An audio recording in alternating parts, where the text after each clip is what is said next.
Hey parents, my name is Morgan Millsaps. I'm a student at Chattahoochee Technical College. I just wanted to take a second and discuss language and literacy and the significance of those two things for young children.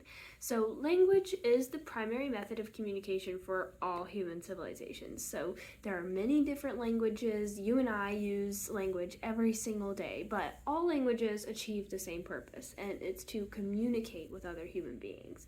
So, language skills can be receptive and expressive. So, receptive being the ability to receive the language and decode it in your brain, and expressive being able to express one's thoughts, one's feelings.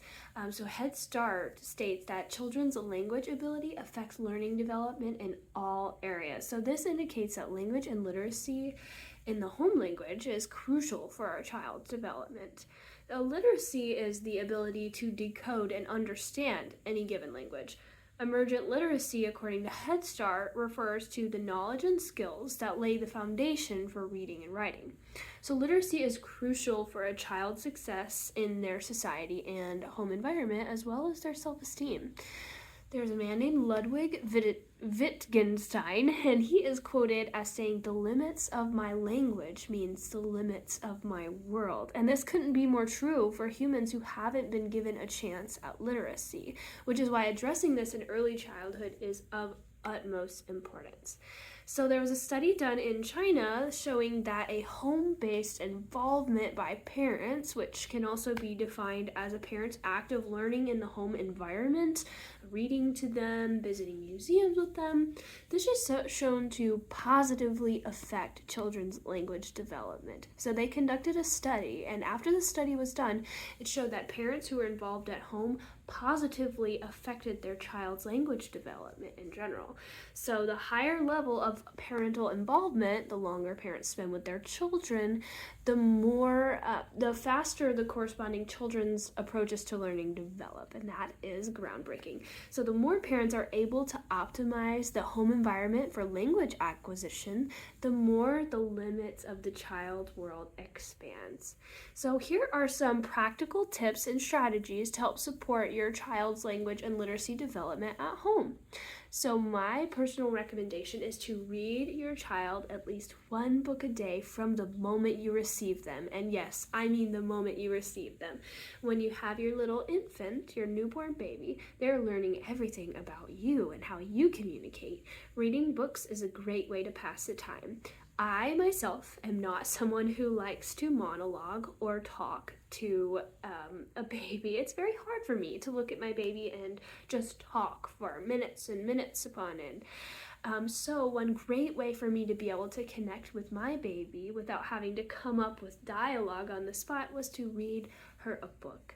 And doing this every single day until they are able to read themselves. And even after that, even after when they say, "Mommy, please read me a book to bed," it is still wonderful for their growing brains to hear you talk, to hear you inflect the words, and to grow their vocabulary through the books that you read them.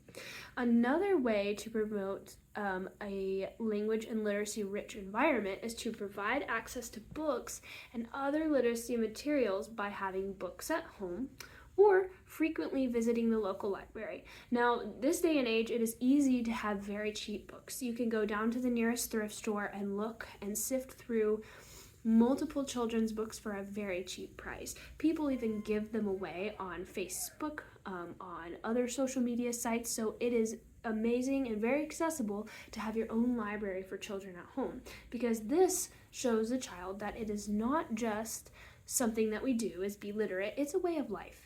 Also, visiting the library expands the child's bookshelf to the local library. They're able to look at the titles, look at the engaging illustrations, and pick something that they would like. Another developmentally appropriate activity to do with children that promotes this environment is engage in meaningful discussions in all aspects of life. So if you're taking a nature walk with your child, you can stop and talk about what they see. If they're just emerging their language skills and they say something like "fawa," which probably means flower, you can stop and talk to them about this. And a way you can do this with children who are just building their language is to dictate with questions. You can say the flower as a question, and then the child has the ability to say yes or no, and maybe fawa means something else. Maybe it means waterfall. You never really know when they're just starting to talk, but doing this with them allows them to, if you say fawa and they're like, yes, fawa, it positively encourages them for communicating with you and reinforces the word they used, flower, and eventually they'll be able to learn to make the l and the r sounds.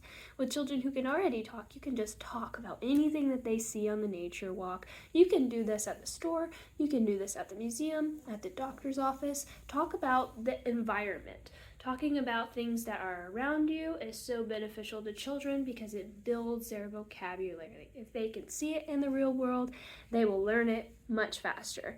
According to the hierarchy of learning, children learn from a realistic picture, or not a picture, a realistic object, something in their life.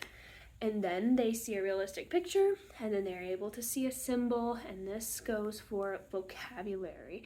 So as much as you can do to build an engaging language and literacy rich environment at your home, you will expand the limits of your child's mind. Thank you so much.